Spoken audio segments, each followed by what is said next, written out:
Assalamualaikum teman-teman, ketemu lagi di Buka Pintu Podcast. Masih bareng aku, Anika Raisa Diagaza. Semoga teman-teman yang sedang menyaksikan podcast ini sedang dalam keadaan sehat, baik, dan dimudahkan oleh Allah untuk menjadi orang berilmu. Dan kalau sudah jadi orang berilmu, dimudahkan juga untuk mengaplikasikan serta mengajarkan ilmu tersebut. Kalaupun ada yang sedang sakit, semoga diberi kesembuhan, kesabaran, dan kekuatan ya. Insya Allah setiap sakit yang dirasa akan menjadi penggugur dosa. Amin. Wah, Masya Allah teman-teman. Saat ini kita kedatangan tamu istimewa. Beliau adalah seorang pengusaha properti. Apa sih properti itu? Nanti kita tanya ya. Terus juga aktivitas sosialnya nggak cuma di sekitar beliau, tapi juga sudah mencapai skala nasional. Wah, keren ya. Yuk langsung aja kita sapa beliau. Tapi sebelum memperkenalkan tamu kita kali ini, please support aku ya dengan cara subscribe channel aku dan nyalakan juga lonceng notifikasinya. Jadi kamu gak ketinggalan dengan cerita-cerita inspiratif yang akan ditayangkan di Buka Pintu Podcast. Nah, yuk kita sapa tamu kita. Assalamualaikum Om. Waalaikumsalam. Perkenalkan, aku Anika. Salam kenal Anika. Iya, terima kasih banyak ya Om sudah meluangkan waktu di antara kesibukan Om yang super padat untuk bisa berbagi inspirasi di Buka Pintu Podcast. Sama-sama Anika, siap selalu. Nah teman-teman, beliau adalah Om Yudianto STMM, seorang pengusaha sukses yang akan berbagi pengalaman kesuksesannya pada kita hari ini. Waduh, insya Allah. Om bisa ceritakan nggak ke aku dan teman-teman yang sedang menyaksikan podcast ini, kesuksesan terbesar apa yang sudah Om capai sampai saat ini? Iya, terima kasih Anika. Perkenalkan teman-teman semuanya dari podcast Buka Pintu, saya Yudianto. Saya tinggalnya di Sukmajaya, Kota Depok. Saat ini sebagai pelaku properti, developer properti tepatnya. Sebetulnya bukan hanya properti aja, kita juga ada beberapa bisnis yang lain gitu ya. Tapi memang lebih ke teman-teman yang lain lebih mengenal saya sebagai main developer properti. Kalau dibilang kesuksesan, kita punya standar masing-masing ya. Jadi mungkin orang lain menganggap kita sukses, tapi kita menganggap bahwa kita ini masih ada yang kurang gitu ya. Namanya manusia, pastinya kita selalu ingin berusaha lebih baik lagi gitu ya. Cuma untuk saat ini, alhamdulillah kalau menurut saya di properti ini sudah lumayan ya, karena perusahaan yang saya bangun alhamdulillah sudah jalan sendiri tanpa banyak keterlibatan saya di sana gitu ya. Jadi kita sudah punya tim yang kuat sehingga kita tinggal arahkan saja dan itu sudah jalan sendiri gitu ya. Paling itu aja sih ya. Yang lainnya alhamdulillahnya memang karena kita juga beberapa perumahan kita developernya tanpa bank ya. Jadi cicilan langsung ke kita gitu ya. Jadinya Masya Allah apa namanya angsuran pasif income gitu ya, pasif income ke kita per bulan itu lumayan ya menurut kita ya, di atas ratusan juta gitu ya, sehingga kita menganggap ya mungkin standar itu buat orang lain sudah sukses gitu ya, tapi buat kita ingin terus lebih baik lagi. Masya Allah, itu bagaimana tahap pencapaiannya Om? Ya, dulu memang ketika sebelum memutuskan ke properti ya, saya pernah usaha air minum isi ulang, pernah usaha laundry kiloan ya. Cuma ketika pernah juga usaha ekspor impor. Jadi eksportir saya dulu pernah menjadi eksportir berikat batok kelapa gitu ya. Cuma yang namanya bisnis turun naik, ada kalanya kita sukses, ada kalanya kita jatuh, dan memang tidak mudah ya bisnis itu. Kita perlu banyak pengalaman, perlu banyak skill gitu ya. Sehingga ketika saya mengalami kejatuhan di bisnis yang berikat saya waktu itu, akhirnya kita terlilit dengan banyak hutang gitu ya. Nah, ketika terlilit hutang itu, mau nggak mau kita harus berpikir bagaimana kita bisa menyelesaikan hutang-hutang itu ya. Ya, dengan kondisi seperti itu, dengan kondisi sedang terlilit hutang, mau nggak mau kita sudah tidak bisa jualan lagi, dan akhirnya kita jualan produk orang lain gitu. Karena saat itu saya pikir utangnya terlalu banyak, jadi saya mencari produk yang kira-kira dengan menjualkan produk orang lain, kita mendapatkan fee yang lumayan. Dan alhamdulillah di properti itu kan fee-nya lumayan ya. Kalau kita jualan satu rumah senilai 500 juta aja dengan fee 2,5% itu bisa sekitar 10 juta. Jadi dari situ kita dari mulai jadi agent properti, terus akhirnya ketagihan, dan akhirnya kita berpikir kalau agent propertinya aja yang 2,5% aja lumayan, apalagi developernya nih gitu. Makanya kita belajar lagi, kita berteman lagi, berkomunitas lagi dengan teman-teman gitu ya. Akhirnya ya kita tahu ilmunya, baru kita mulai terjun ke dunia developer properti. Kebiasaan apa saja nih yang selama ini Om lakukan, yang menurut Om itu menentukan kesuksesan yang sudah Om capai? Iya, jadi begini, dulu waktu masih kecil ya, mungkin seumuran Nika SD, SMP, sama Om ini termasuk bisa dibilang sebetulnya introvert mungkin ya, nggak terlalu banyak bergaul kemana-mana gitu ya. Tapi setelah besar ternyata, waduh, justru berkomunitas lah gitu ya, justru makin banyak organisasi gitu ya, sehingga dengan kita banyak berorganisasi, banyak ketemu kawan, ketemu jaringan, ketemu link-link baru, itu akan menambah insight kita gitu ya, pandangan-pandangan kita akan suatu hal, sehingga dengan jaringan-jaringan tersebut, dengan komunitas-komunitas yang kita bangun gitu ya, akhirnya itu kita banyak menambah wawasan gitu ya. Jadi masukan juga buat teman-teman nih, mumpung masih mungkin yang sekarang masih SD, SMP, SMA ya, banyak-banyaklah ikut organisasi gitu, karena ilmu yang didapat dari organisasi justru bisa lebih besar lagi dibanding dengan ilmu yang kita pelajari di sekolah gitu ya.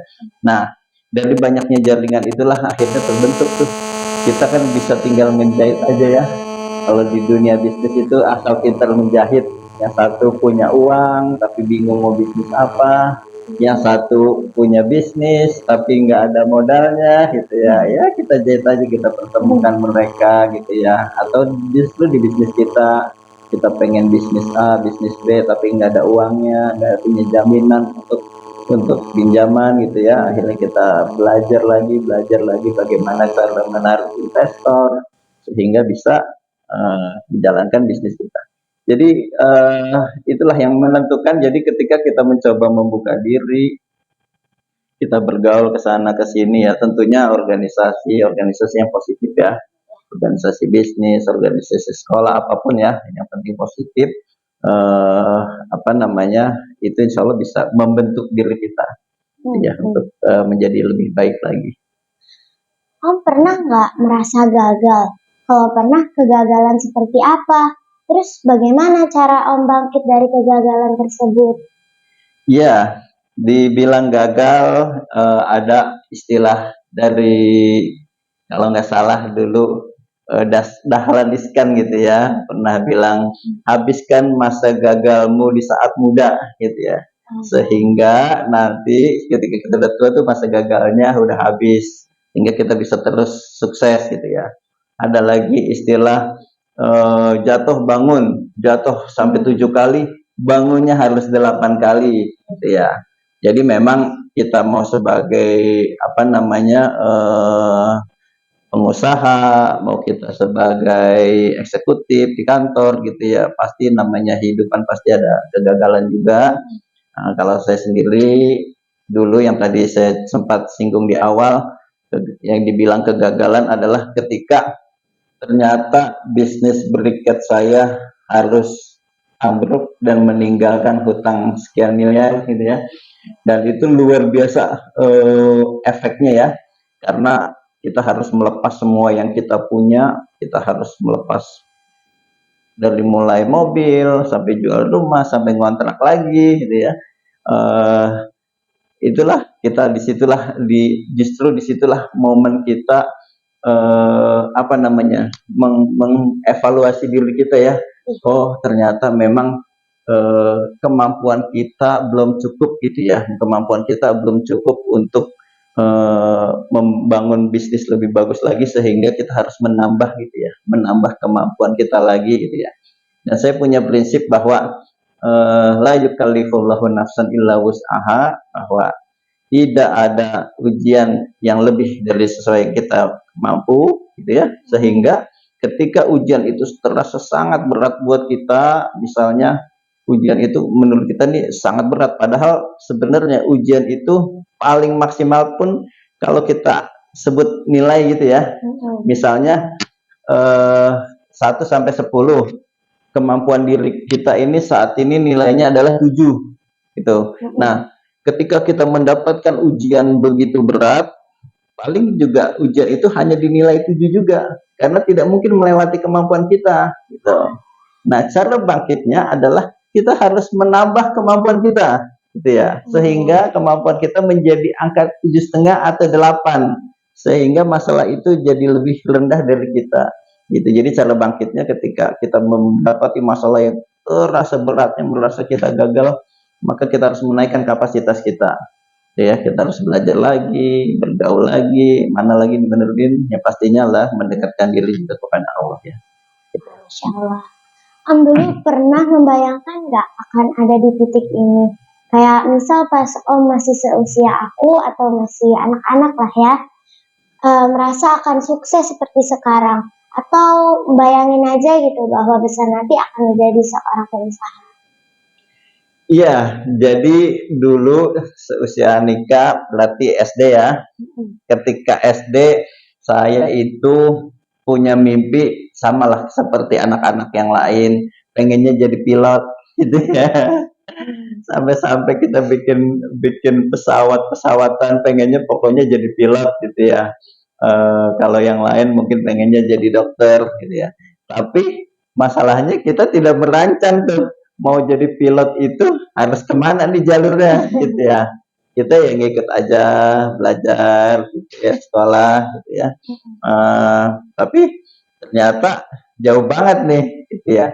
Jangankan sampai ke pilot, saya dari sekolahnya dulu kan dari SD terus ke MTS, Sanawiyah, terus ke Aliyah, kan bayangannya bakalan jadi ustadz nih.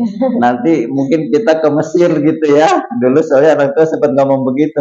Nanti ke Al Azhar, nanti ke Mesir. Oh iya. Tapi ketika udah lulus kuliah, nggak taunya saya malah masuk teknik elektro Universitas Gunadarma ya. Ini kan jauh banget ya, apa namanya, menyimpangnya gitu ya, yang biasanya bacanya kitab gundul gitu ya, huruf gundul, nggak taunya masuk ke elektro yang semuanya kebanyakan dihitung-hitungannya gitu ya. Dan ternyata sekarang pun jadi developer ya, yang ya hubungannya nggak nyambung juga sebetulnya. Biasanya kalau developer kan arsitek, apa namanya, sipil gitu ya, tapi ini elektro ke developer ya. eh, Memang tidak terbayang ya akhirnya sekarang jadi developer. Waktu kita mau buka usaha pun, waktu kita buka usaha air minum isi ulang, pengennya tuh punya air minum isi ulang se-Indonesia, tapi nggak taunya bangkrut di sana. Kita waktu bikin laundry kilauan juga pengen punya se-Jabodetabek, ternyata bangkrut di sana. Sekarang ketika bangun properti, pengennya punya properti se-Indonesia, ya walau alam apa namanya, nanti kedepannya mau jadi apa gitu ya, siapa tahu jadi presiden gitu ya. Amin.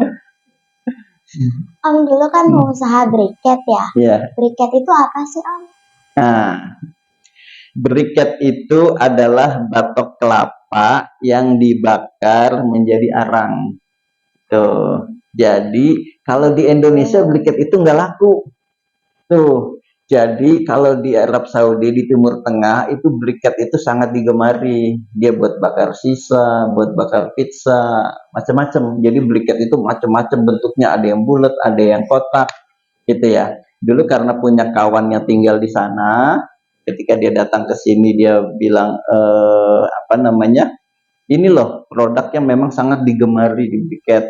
Ya, karena kita coba pelajari, kita bikin di sini, lalu kita ekspor ekspor ke sana, dan memang benar selama 3 tahun itu sangat digemari.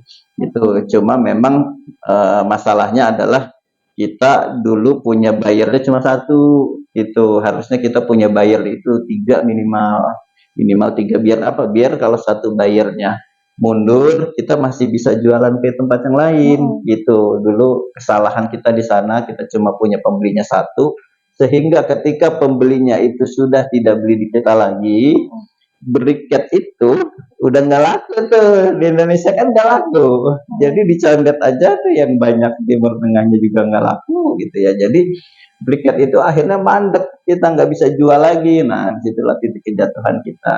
Kita tidak begitu cepat untuk mencari pembeli yang lainnya gitu. Tapi memang itu udah suratan takdir, artinya memang rezeki saya di briket mungkin udah selesai, sehingga saya harus, memang sudah ditakdirkan harus masuk ke properti gitu ya. Jadi kita, ya kita ikutin aja lah apa namanya alur alur hidup ini gitu ya. Oh ya, Om kan pengusaha properti ya sekarang. Ya. Properti itu apa sih Om? Apa cuma jualan rumah atau ada yang lain juga? Ya, kalau properti itu gini, kebutuhan manusia itu kan sandang, pangan, papan. Ya, makanya kalau kita mau bisnis jangan jauh-jauh dari tiga itu. Sandang, pakaian, baju, gamis, jilbab gitu ya, pangan. Yang kebanyakan teman-teman UMKM mainkan nih di kuliner gitu ya. Juga ada papan. Papan ini adalah rumah tinggal. Jadi properti itu yang paling pertama memang adalah rumah tinggal, ya, karena itu menjadi kebutuhan utama kita ya, apalagi sebagai laki-laki, saya punya keluarga, saya punya kewajiban untuk memiliki rumah gitu ya. Dan menariknya main di properti itu adalah setiap pekan ada yang nikah, ya. Jadi setiap pekan maka ada yang mencari rumah gitu. Jadi kebutuhan akan rumah akan terus ada seiring dengan eh, apa namanya kebutuhan apa ke apa namanya tanah yang memang cuma segitu-gitu aja ya. Kalau rumah itu kan adanya di bumi ini kan, tanahnya memang sudah segitu-gitu aja. Makanya nggak aneh supply and demand ya, ketika kebutuhan banyak sementara persediaannya makin sedikit, maka properti itu akan terus naik. Ya, salah satunya tadi ada rumah, mungkin kalau di dunia usaha ada ruko, ya, ada kos-kosan, macam-macam. Ada sekarang, ada apartemen, termasuk bisnis hotel gitu ya, termasuk bisnis penyewaan gedung juga, itu juga namanya properti ya. Kalau yang aku baca di profil Om nih, Masya Allah banyak banget ya perumahan yang sudah Om garap. Terus juga aku lihat cepet banget lagi sold out ya Om. Ya. Nah, sebagai seorang pengusaha muslim, apa Om sudah puas dengan pencapaian Om selama ini?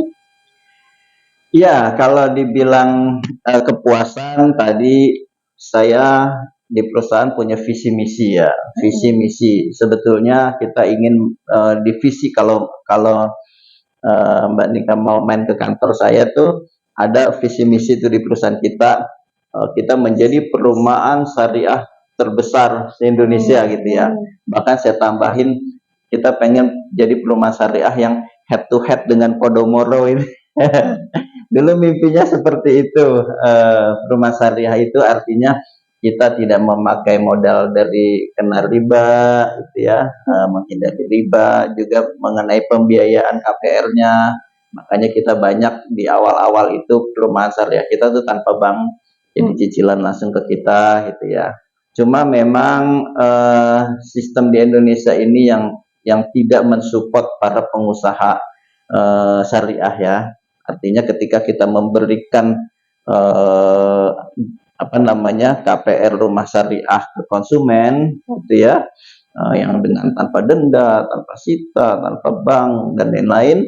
Nah, kita ini tidak punya punya punya tempat gitu ya. Terus kita mau kemana nih? Ketika kita butuh modal lebih besar lagi, kita harus kemana gitu? Kita tidak ada solusi untuk kitanya gitu. Jadi kebanyakan akhirnya kita aja nih sebagai pelaku, tapi kita tidak bisa untuk lebih besar lagi gitu ya. Gitu karena hampir semua sekarang, nah, walaupun alhamdulillahnya Bank Syariah juga udah banyak berbenah ya. Sejak adanya properti syariah tanpa bank ini, Bank Syariah udah banyak berbenah yang memperbaiki akad-akadnya gitu ya. Ya harapannya memang eh, apa seiring dengan keinginan masyarakat akan kebutuhan syariah, ya bank juga banyak lebih berbenah lagi sehingga bank syariah ini bisa lebih besar lagi sehingga bisa sesuai dengan syariah ya. Alhamdulillah sekarang udah banyak perbaikan. Alhamdulillah. Apa sih rahasia Om bisa semudah itu jualan rumahnya? Karena kan harga rumah mahal ya Om. Ya. Kok bisa laris manis seperti itu sih Om? Ada yang dalam 8 bulan sold out, ada yang setahun. Padahal itu kan banyak juga unit rumahnya. Iya, jadi kita menggandeng banyak agensi ya. Jadi, nah tadi kayak di pemain properti itu ada yang sebagai developer, kita nih sebagai developer si pembangun rumahnya, tapi ada juga saya main di properti, tapi saya sebagai agent gitu ya. Agent itu adalah orang yang menjualkan produk-produknya developer ya. Kalau dia sendiri kita biasa sebutnya agent. Tapi kalau dia berbadan hukum, kita sebutnya agensi. Ya. Nah, kita bekerja sama dengan ratusan agensi di Depok nih. Di Depok ini ternyata banyak sekali agensi-agensi perumahan ya. Sehingga kita bekerja sama dengan mereka. Kan kalau satu agensi aja punya 5 atau 10 orang agent, berarti kan kalau kita kerjasama dengan 100 agensi itu kan berarti ada 500 yang menjualkan perumahan kita gitu. Sehingga ketika kita buka satu unit perumahan, langsung kita infokan ke seluruh agensi, mereka yang langsung bergerak semua, bergerak dengan cara dan strategi masing-masing ya. Itu kita tinggal tungguin saja mereka bawa buyernya, bawa calon konsumennya, sehingga dengan cara kerjasama yang kita bangun dengan baik, alhamdulillah penjualannya bisa lancar dan cepat. Om, rumah yang ideal dalam pandangan Om sebagai seorang pengusaha itu bagaimana? Iya, jadi kalau bicara titik kebahagiaan itu kan ada 3 atau 4 ya. Pertama adalah pasangan yang soleha, yang kedua adalah kendaraan yang bagus, ketiga adalah lingkungan yang baik ya, yang keempat adalah rumah yang besar gitu ya. Jadi kalau bicara rumah ideal kan memang rumah yang besar gitu ya, yang kira-kira bisa buat anak-anaknya yang mungkin anaknya laki dan perempuan itu harus dipisah gitu ya, walaupun mereka masih kecil, walaupun mereka masih SD gitu ya. Kalau anaknya laki perempuan ya sebaiknya memang sama orang tuanya dipisah gitu ya. Cuma lagi-lagi kalau bicara properti di kota Depok sekarang karena tanahnya semakin mahal, harga luas tanah itu makin lama makin mengecil gitu. Jadi yang dulu awal-awal saya bangun tanahnya 120, terus tahun kesini 90 meter persegi, kesini lagi jadi 84, kesini lagi 72, sekarang 60. Jadi makin kecil tapi rumahnya makin tinggi karena kita memenuhi kebutuhan kamar ya. Paling tidak kamarnya ada 3, paling tidak kamar mandinya ada 2, dapurnya ada, dan ada carportnya ya. Jangan sampai melanggar yang namanya GSB. GSB itu garis sempadan bangunan. Jadi batas bangunan ke jalan itu sesuai dengan peraturan pemerintah. Jadi agak mundur, jangan terlalu ke depan karena berbahaya juga kalau di depan selain bising dan juga bahaya. So, jadi ada ruang terbuka hijaunya gitu. Jadi sebetulnya peraturan yang udah diatur sama pemerintah juga sebetulnya sudah mencakup rumah sehat gitu ya, dan layak. Om, menurut Om, apa nih yang harus dilakukan anak-anak seusia aku untuk bisa sukses? Kalau bisa sih, sukses sejak usia dini gitu Om. Jadi pas besar nanti nggak susah lagi. Nah, ada tips atau pesan khusus nggak dari Om? Ya, tips dari Om buat teman-teman adik-adik ya. Tadi sempat Om singgung di awal bahwa kalau dulu kita ini kan memang tidak ada internet ya waktu kecil ya, jadi semua terbatas. Kita mau menambah ilmu datangnya ke perpustakaan, tapi sekarang ini kan adanya internet sebetulnya mudah untuk membuka wawasan ya, gitu ya. Tapi yang terpenting adalah bangun organisasi sebanyak mungkin, ya bergabung ya. Jadi kalau di SD mungkin ada apa? Ada OSIS, dulu kita OSIS ya. Terus sekarang apa di SD itu? Ya kegiatan-kegiatan OSIS, ROHIS, apa ya? Itu banyak kegiatan-kegiatan atau ekstrakurikuler ya. Ada yang mungkin kalau sekarang ada panahan, ada taekwondo gitu ya. Itu banyak lah gabung sana. Tujuannya apa? Menambah jaringan gitu ya. Dengan banyaknya jaringan, banyaknya link ini, nanti kita akan wawasan kita akan terbuka gitu ya. Bisa jadi bersirkah dengan kawan sendiri gitu ya. Mungkin Mbak Nika punya punya keahlian yang bisa di klub sama kawannya gitu ya, sehingga bisa tuh buka usaha bareng sambil sekolah. Tapi jangan lupa pendidikan juga penting ya. Om sendiri masih terus apa namanya belajar lagi gitu ya.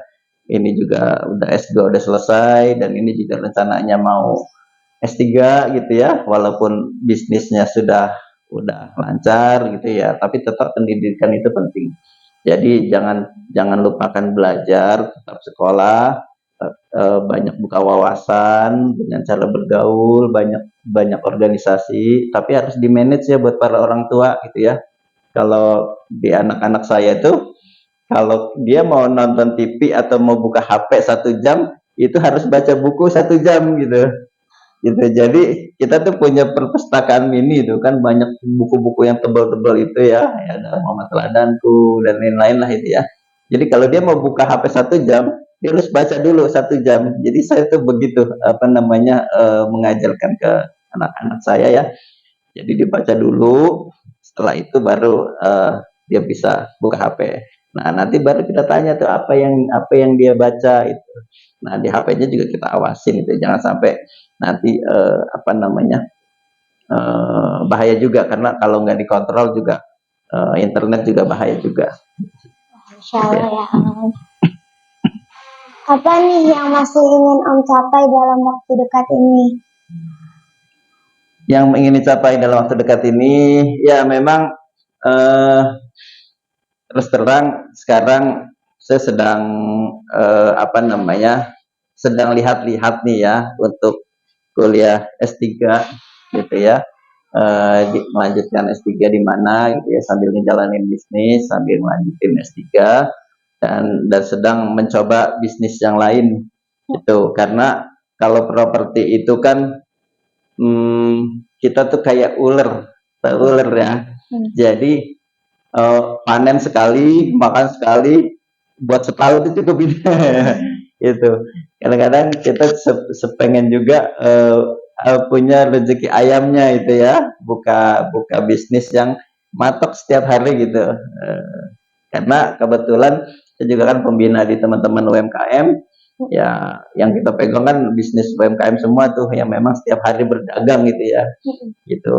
Jadi pengen juga untuk punya bisnis UMKM yang memang bukan UMKM sih, artinya yang ada untuk hariannya, ada untuk bulanannya, ada untuk tahunannya gitu.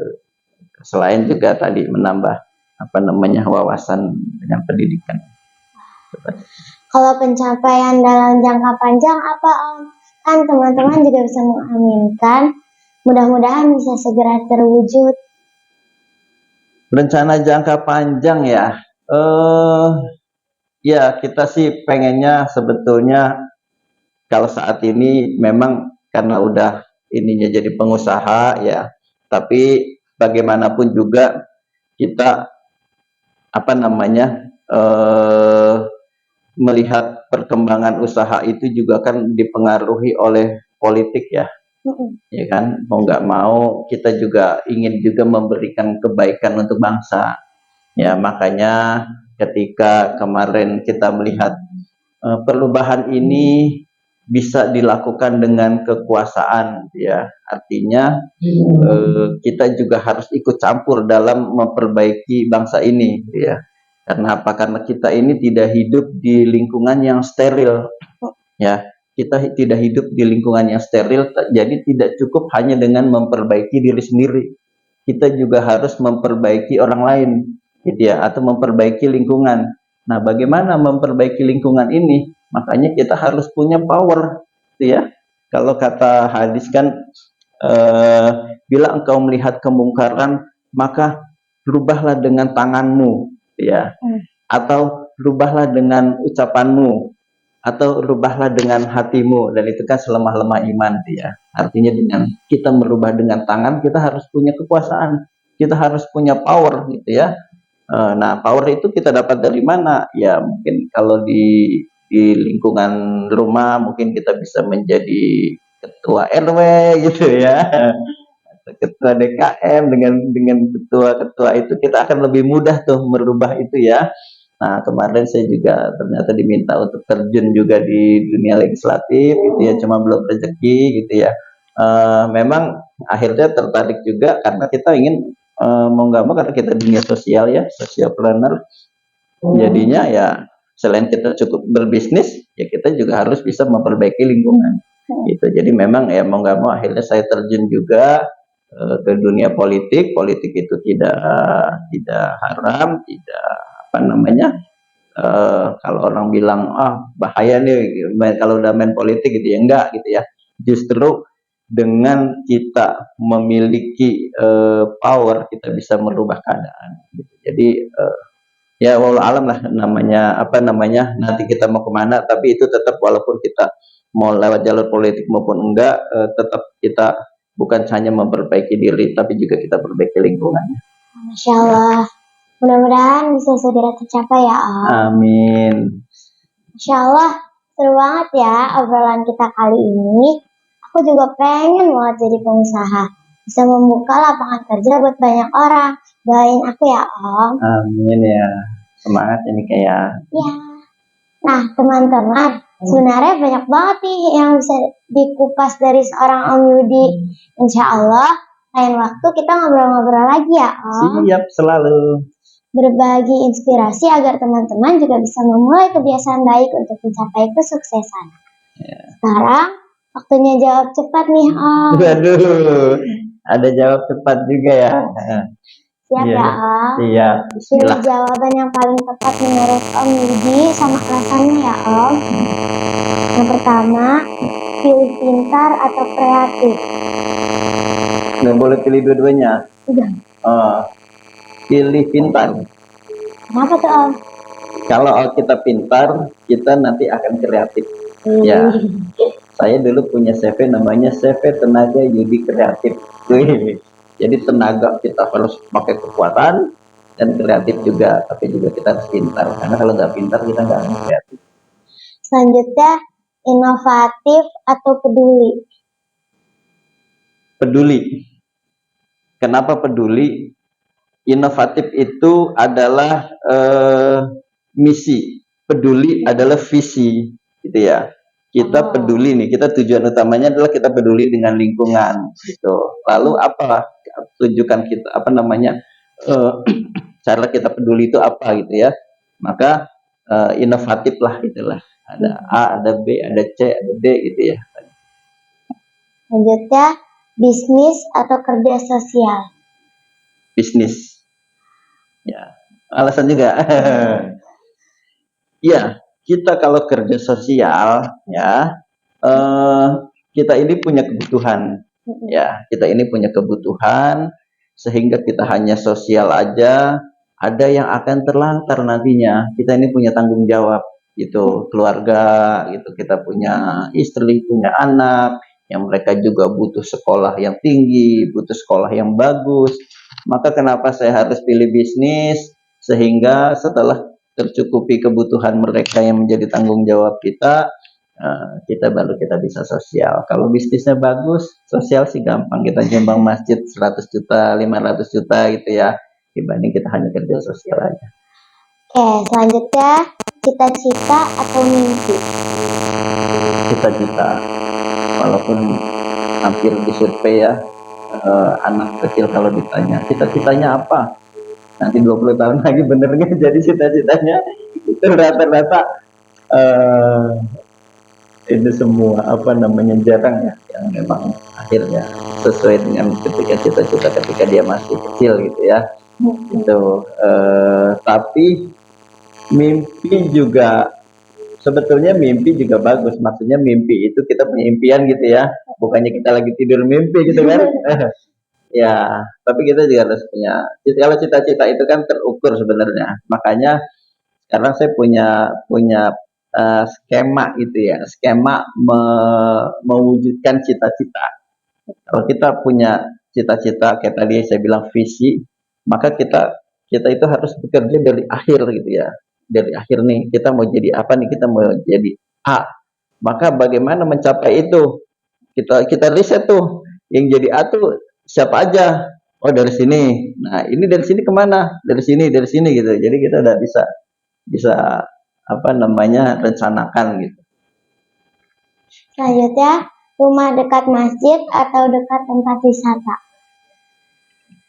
Dari dulu saya pengen banget rumah dekat masjid ya, tapi rumah saya sekarang nggak ada yang dekat sama masjid gitu ya. Memang rezekinya nggak dekat masjid gitu ya, karena kalau dekat masjid kan masa iya sih rumah dekat masjid 5 waktu nggak ke masjid gitu ya. Udah pasti kalau sholat kan pengennya dekat rumah dekat masjid lah gitu. Cuma sampai sekarang memang belum kesampaian. Ya mudah-mudahan dengan jauhnya ini jadi pahala kan katanya langkahnya itu kan. Amin. Kebaikan dan menghapus dosa itu ya. Yang terakhir, rumah 1 lantai atau 2 lantai? Rumah 2 lantai. Wah. Ya, tapi tergantung tanahnya sih ya.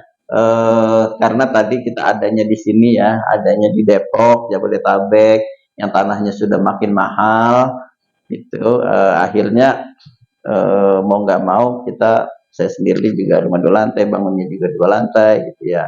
Tapi sebetulnya kalau kita mampu nih ya, kalau kita bisa beli tanah yang luas, itu nggak perlu naik tangga sebetulnya. Rumah 1 lantai juga enak ya. Lihat inilah apa namanya keadaan gitu ya. Rumah saya karena anak saya 4 gitu ya. Kalau saya bangun kamar semua di 1 lantai itu nggak bisa itu ya. Kita anak 4 belum bibi, waduh kamarnya tuh paling nggak 6. Jadi kayaknya dengan tanah yang sekarang kita tempatin udah nggak mungkin gitu ya. Jadi mau nggak mau kita bikinnya 2 lantai ya. Wah, ternyata Om Yodi lebih suka rumah 2 lantai ya. Kalau aku sih lebih suka 1 lantai tapi luas. Nah, iya, coba tadi pertanyaannya 1 lantai tapi luas. Udah Soalnya pasti. kalau 2 lantai pasti capek turun naik Betul. tangganya. Kecuali kalau ada liftnya sih. Ya betul, kadang kita 2 lantai juga kalau udah di atas tuh udah males turun gitu ya, udah di bawah males naik. Ya begitulah kalau ada lift sih. Sekarang ada teknologi yang liftnya nggak mahal sebetulnya, yang cuma kita berdiri doang tuh gitu ya. Itulah, itu inovasi ya. Sekali lagi terima kasih banyak ya Om Yudi. Sama-sama Monica. Semoga bisnisnya makin sukses, keluarganya makin bahagia. Nah teman-teman, semangat yuk melakukan banyak kebaikan seperti yang Om Yudi tadi bilang. Karena kebaikan-kebaikan yang kita lakukan akan menjadi penentu kesuksesan kita di masa depan, insya Allah. Jangan lupa like dan komen di bawah ya. See you. Assalamualaikum warahmatullahi wabarakatuh. Waalaikumsalam warahmatullahi wabarakatuh.